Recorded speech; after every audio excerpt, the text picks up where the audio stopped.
এই ভিডিওটা দেখেন, ভাইটা থটস অফ বিল্লালকে নিয়ে খুব সুন্দর একটা কন্টেন্ট দিয়েছে, দেখেন।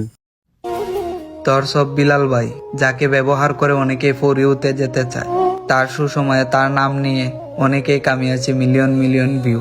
কিন্তু দেখেন, আজ তার দুঃসময়, তার পাশে কেউ নাই। 3 মিলিয়ন ফলোয়ারের পেজটা আর নাই। আপনাদের কি দরকার ছিল না তাকে নিয়ে সান্ত্বনামূলক একটা ভিডিও বানাই?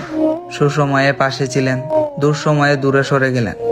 একটা কথা মনে রাখেন, যে মানুষ উপকারীকে ভুলে যায় সে সারা জীবন অকৃতজ্ঞ থেকে যায়।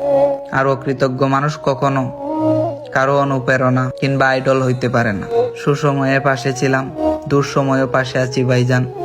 আর একটা কথা না বললেই নয়, আপনাকে ছাড়া অনলাইন প্ল্যাটফর্ম যেন খালি খালি মনে হয়।